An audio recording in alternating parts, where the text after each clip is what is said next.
Hi friends, Bharat చైనాల మధ్య ఎన్నో భూతగాథలున్నాయి. అవన్నీ వివాదాస్పదాలే. అరుణాచల్ ప్రదేశ్ రాష్ట్రంలోని తవాంగ్ ప్రాంతంలో 2022 డిసెంబర్ 9న చైనా సైనికులు వాస్తవాధీన రేఖ దాటి భారత భూభాగంలోకి చొరబడే ప్రయత్నం చేశారు. తవాంగ్కు 35 కిలోమీటర్ల దూరంలోని యాంగ్సీ ప్రాంతంలో ఈ దురాక్రమణ ప్రయత్నం జరిగింది. చైనా వైపు ఉన్న ఓ ఊరికి 5 కిలోమీటర్ల దూరంలో అతి తక్కువ జనాభా నివసిస్తున్న ప్రాంతం ఇది. అయితే భారత సైనికులు ధీటుగా స్పందించి చైనా సైన్యం వెనక్కి వెళ్లిపోయేలా చేయగలిగారు. ఈ తవాంగ్ ప్రాంతం చిరకాలంగా ఇరు దేశాల మధ్య వివాదాన్ని రేకెత్తిస్తూనే ఉంది. తవాంగ్ అరుణాచల్ ప్రదేశ్ లో భాగం. అయితే తరచూ చైనా ఈ తవాంగ్ వద్ద చొరబాట్లకు ప్రయత్నిస్తూనే ఉంది. ఎందుకు ఈ ప్రాంతం అంత కీలకంగా ఉన్నదన్నది మనం తెలుసుకుందాం. ముందుగా భారత్ చైనా సరిహద్దు ప్రాంతాల్ని ఓసారి చూద్దాం. భారత్ చైనాలు 3 ప్రాంతాల్లో ఉమ్మడి సరిహద్దుల్ని కలిగి ఉన్నాయి. పశ్చిమ ప్రాంత సరిహద్దు భారత్లోని లడాక్, చైనా వైపు టిబెట్, షింజియాన్ ప్రాంతాల మధ్య ఉంది. రెండవది మధ్య సరిహద్దు. ఇది భారత్ వైపు ఉత్తరాఖండ్, హిమాచల్ ప్రదేశ్లకు, చైనా వైపు టిబెట్ ప్రాంతాల మధ్య ఉంది. మూడవదైన తూర్పు సరిహద్దు భారత్ వైపు అరుణాచల్ ప్రదేశ్, చైనా వైపు టిబెట్ ప్రాంతాల మధ్య ఉంది. ఈ సరిహద్దునే LAC line of actual control అనగా వాస్తవాధీన రేఖ అంటారు. 1962 సైనో ఇండియన్ యుద్ధం తర్వాత రెండు దేశాల మధ్య ఘర్షణలను అదుపులో ఉంచడం కోసం తాత్కాలికంగా గీసుకున్న సరిహద్దు రేఖయే ఈ వాస్తవాధీన రేఖ. ఈ LAC గురించి 1993, 1996లలో లిఖితపూర్వకంగా రాసుకున్న తర్వాత అధికార సరిహద్దు రేఖగా భావించడం జరిగింది. ఈ ఒడంబడికలను సరిహద్దు శాంతి ప్రశాంతతల ఒడంబడిక 1993 అని, సైనిక విశ్వాస నిర్మాణ చర్యలపై ఒప్పందం 1996 అని వ్యవహరిస్తారు. LACని ఇరు దేశాలు గౌరవించాలనేది ఒప్పందం. అంటే ఇది పక్కా లెక్కలతో గీసుకున్న సరిహద్దు రేఖ అయితే కాదు. ఇరు దేశాల మధ్య ఉద్రిక్తతను ఉపశమింపజేయడానికి ఏర్పాటు చేసుకున్న లైన్ ఆఫ్ యాక్చువల్ కంట్రోల్ మాత్రమే. భారత లెక్కల్లో ఈ వాస్తవాధీన రేఖ పొడవు 3488 కిలోమీటర్లు. ఈ లెక్క చైనా ప్రకారం 2000 కిలోమీటర్లకు మరికొంచెం ఎక్కువ మాత్రమే. అక్సాయ్ చిన్ ప్రాంతం పూర్తిగా భారత్లో అంతర్భాగంగా చెప్తున్నాం. ఇది చైనా సరిహద్దుకు పశ్చిమాన ఉంది. చైనా ఏమో తూర్పు సరిహద్దులోని అరుణాచల్ ప్రదేశ్ ని తమదిగా చెప్తోంది. అయితే ఇవి LACలో భాగం కావు. మరి వాస్తవ సరిహద్దులు ఉన్నాయా అంటే? ప్రపంచ పటాల్లో రెండు దేశాలు పరస్పరం ఈ ప్రాంతాలను తమవిగా చూపిస్తూ అంతర్జాతీయ సరిహద్దుల్ని ప్రకటిస్తున్నాయి. ఇక్కడ మనం అరుణాచల్ ప్రదేశ్ గురించి కొంచెం తెలుసుకోవాలి. హిమాలయ పర్వత ప్రాంతాల వద్ద ఉన్న భారతదేశానికి చెందిన అరుణాచల్ ప్రదేశ్ ప్రాంతాన్ని ఈశాన్య సరిహద్దు ఏజెన్సీగా పిలిచేవాళ్లు. బ్రిటిష్ వలస పాలనలో రాజకీయ విభజన ప్రాంతాల్లో ఇది ఒకటిగా ఉండేది.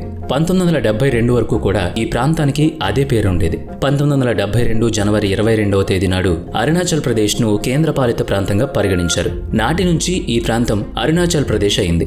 భారత భూభాగంలో తొలి సూర్యోదయం అయ్యేది ఇక్కడే కనుక దానికి ఆ పేరు ఎంతో సార్థకం. 1987 ఫిబ్రవరి 20వ తేదీ నాడు అరుణాచల్ ప్రదేశ్ కి రాష్ట్ర హోదా కల్పించారు. నాటికది భారత్లో 24వ రాష్ట్రం. ఉత్తర దిశలో మంచు పర్వతాలు, దక్షిణాన బ్రహ్మపుత్ర నది మైదానాల వరకు విస్తరించిన ప్రాంతం అది. మొత్తం వైశాల్యం 83,743 చదరపు కిలోమీటర్లు.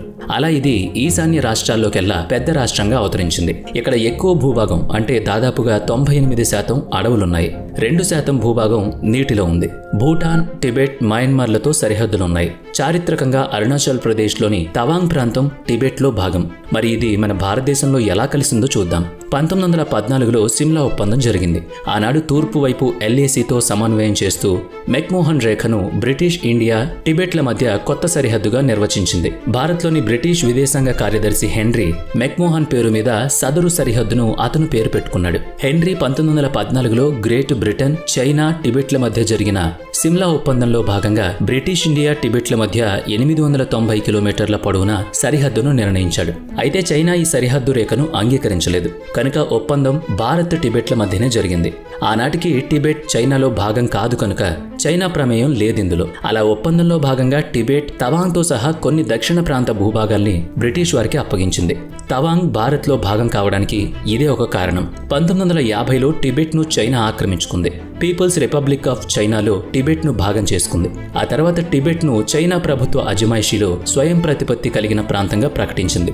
భారత్ను ఆంగ్లేయులు పరిపాలిస్తున్నంత కాలం మెక్మోహన్ రేఖ విషయమై చైనా కిమ్మనలేదు. 1947లో భారత్కు స్వాతంత్ర్యం ప్రకటించాక చైనా చూపు అరుణాచల్ ప్రదేశ్ మీద పడింది. దీన్ని దక్షిణ టిబెట్ అని చైనా ప్రస్తావిస్తూ ఉంటుంది. అలా 1962 అక్టోబర్ 23 నాడు చైనా సైన్యం ఆనాటి ఈశాన్య సరిహద్దు ఏజెన్సీ, ఈనాటి అరుణాచల్ ప్రదేశ్ అయిన భూభాగంలోకి చొరబడి ఆయుధాలతో భారీ కాల్పులు జరిపింది. ఆ మరుసటి దినం తవాంగ్ను ఆక్రమించుకుంది. 1962 నాటి ఇండో చైనా యుద్ధంలో తవాంగ్ కొంతకాలం చైనా ఆక్రమణలో ఉంది. తర్వాత చైనా యుద్ధ విరామం ప్రకటించింది. తన సైన్యాన్ని మెక్మోహన్ రేఖకు అటువైపుకు పంపించింది. అప్పుడు తవాంగ్ తిరిగి భారత్ అధికారంలోకి వచ్చింది. అయితే తవాంగ్తో పాటుగా అరుణాచల్ ప్రదేశ్లోని చాలా భాగాన్ని చైనా తమ భూభాగంగానే ప్రస్తావిస్తూ ఉంటుంది. చైనా భారత్ల మధ్య తవాంగ్, అరుణాచల్ ప్రదేశ్లు వివాదాస్పదంగా మారడానికి ఇవే కారణాలు. నిజానికి మొత్తం అరుణాచల్ ప్రదేశ్ తనదే అంటుంది చైనా. అయితే తవాంగ్ మీద మాత్రం ఆపేక్ష జాస్తి. వ్యూహాత్మకంగా, సంస్కృతి పరంగా తవాంగ్ను చైనా తమ ప్రాంతంగా చెప్పుకుంటుంది. మరి ఇది ఎప్పుడు జరిగిందో మీకు తెలుసా? పదండి ఆ వివరాలు చూద్దాం. చైనాకు తవాంగ్ వ్యూహాత్మకంగా కీలక ప్రాంతం.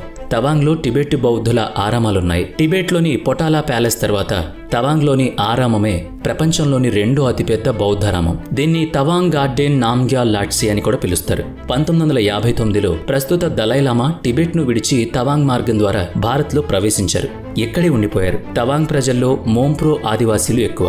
వీరి విలక్షణమైన స్వజాతీయత, బౌద్ధ ధర్మ పాలనలో టిబెటియా బౌద్ధ ధర్మాన్ని అనుసరించేవాళ్లు. అలా ఇది చైనా అధికారానికి విరుద్ధమైన విధానంలో కొనసాగింది. టిబెట్ ప్రతిఘటనలో తవాంగ్ కూడా విడదీయరాని అంగమైంది.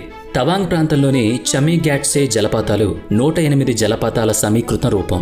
ఇది బౌద్ధులకు పవిత్ర స్థలం. టిబెట్ కనుక చైనాకు వ్యతిరేకంగా పోరాడాల్సొస్తే తవాంగ్ ఆ ప్రతిఘటనకు ఒక ప్రధాన కేంద్ర బిందువుగా మారే అవకాశం ఉంది. కనుకనే చైనాకు తవాంగ్ ప్రాంతం కీలకంగా మారింది. ఇదంతా చారిత్రక అంశాల క్రోడీకరణ. మరి వ్యూహాత్మకంగా తవాంగ్ ప్రాధాన్యత ఏమిటన్నది ఇప్పుడు తెలుసుకుందాం. భారత తూర్పు ప్రాంతంలో ఉన్న తవాంగ్ యుద్ధక్షేత్రంగా అనుకూలం. తవాంగ్కి ఉత్తరంగా ప్రసిద్ధి చెందిన భూమ్లా పాస్ ఉంది. భారత్లోని తవాంగ్ జిల్లా చైనా ఆక్రమణలోని టిబెట్ స్వయం ప్రతిపత్తి ప్రాంతానికి మధ్యన ఉన్న సరిహద్దు మార్గమే ఈ భూటాన్ లా పాస్.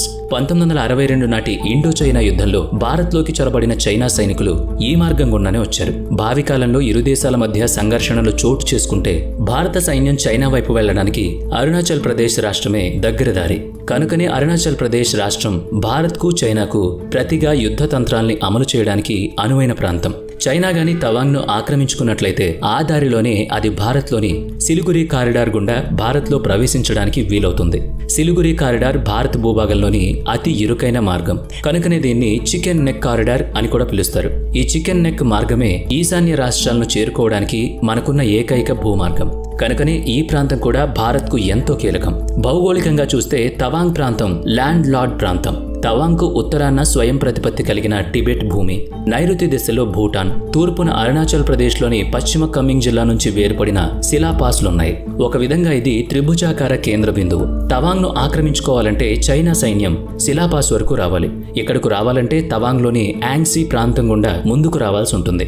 సరిగ్గా ఈ ప్రాంతంలోనే చైనా సైనికులు తరచుగా దురాక్రమణలకు, ఘర్షణలకు పాల్పడుతున్నారు. యాంగ్సీలోని 17,000 అడుగుల ఎత్తున్న శిఖరం ఒకటుంది.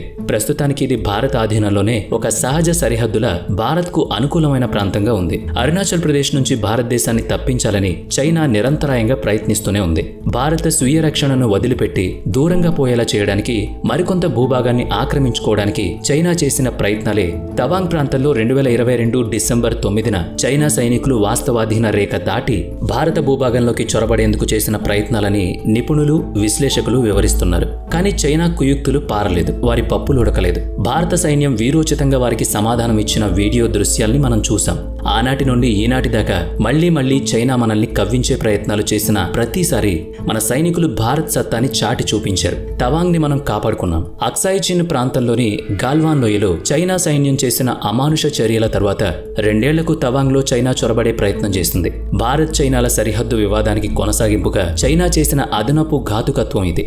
ఇంత జరిగినా మనం సరిహద్దుల వివాదాల పరిష్కారాలకు పరస్పర చర్చలే తరుణోపాయమని నమ్ముతున్నాం. అలాగని ఇండో చైనా బాయి అంటూనే వెన్నుపోటు పొడిచిన చైనా ప్రవర్తనని నమ్మలేము. కనుక మనం సదా సర్వసన్నద్ధతతోనే ఉండాలి. తాజాగా విదేశాంగ రక్షణ శాఖల మంత్రులు చైనా దుశ్చర్యలను సమర్థంగా తిప్పికొడుతూ మన సరిహద్దు బలగాల ఆత్మస్థైర్యాన్ని ఇనుమడింపజేసే ప్రకటనలు చేశారు. చర్యలు కూడా చేపట్టారు.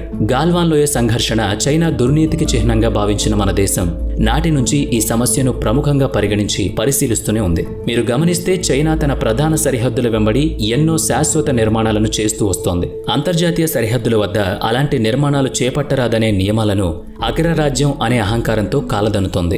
సామ్రాజ్యవాద ధోరణితో పెచ్చుమీరుతున్న చైనా భారత్ సరిహద్దు ప్రాంతాల ప్రజలను ఆకర్షించేలా వనరులపై పెట్టుబడులు పెడుతోంది. భారత్ కూడా సరిహద్దు రాష్ట్రాల్లో మౌలిక సదుపాయాల కల్పన, ప్రజల జీవన ప్రమాణాల మెరుగుదలకు చర్యలు చేపట్టింది. ఇరు దేశాల సరిహద్దు వివాదాలు ముదరకుండా, దేశ అంతర్గత వ్యవహారాల్లో పరస్పరం జోక్యం చేసుకోకుండా ఉండాలంటే ఇరు దేశాల నేతలు, అక్కడుండే అధికారులు నిర్మాణాత్మక కృషి చేయాలి. నిజాయితీగా అందుకు కట్టుబడి ఉండాలి. భారత్ అందుకు సిద్ధంగా ఉంది, కానీ చైనా మాత్రం కవ్వింపు చర్యలు చేస్తూనే ఉంది. ఇది ఇరువురికి శ్రేయస్కరం కాదని గ్రహించాలి. తవాంగ్ సరిహద్దు సంఘర్షణతో సంబంధం ఉన్న చారిత్రక నేపథ్యం, వ్యూహాత్మక ప్రాముఖ్యత, భౌగోళిక రాజకీయ ఉద్రిక్తతలను గమనించాక ప్రాదేశిక వివాదాలు, సరిహద్దు వివాదాలు, భారత్ చైనా సంబంధాలపై దృష్టి సారించి ఈ వివాదాస్పద సమస్య మరింతగా సంక్లిష్టం కాకుండా దౌత్య పద్ధతుల్లో చేయదగిన ప్రయత్నాలకు భారత్ మద్దతుగా ఈ దేశ పౌరులుగా మనం కూడా అండగా ఉండాలి. ఇది మన స్వేచ్ఛ, స్వాతంత్రం, సార్వభౌమత్వాలకు పరీక్ష. ఆ గౌరవాన్ని మనం తిరిగి కోల్పోయే పరిస్థితిని కొని తెచ్చుకోరాదంటే మనం మరింత దృఢంగా వ్యవహరించక తప్పదు. మరి ఈ వీడియో మీకు నచ్చినట్లయితే లైక్ చేయండి, షేర్ చేయండి. అలాగే ఇప్పటి వరకు మన ఛానల్ని సబ్స్క్రైబ్ చేసుకోకపోతే ఇప్పుడే సబ్స్క్రైబ్ చేసుకుని పక్కనే ఉన్న బెల్ ఐకాన్ పై క్లిక్ చేయండి. నెక్స్ట్ వీడియోలో మళ్ళీ కలుద్దాం. Thanks for watching.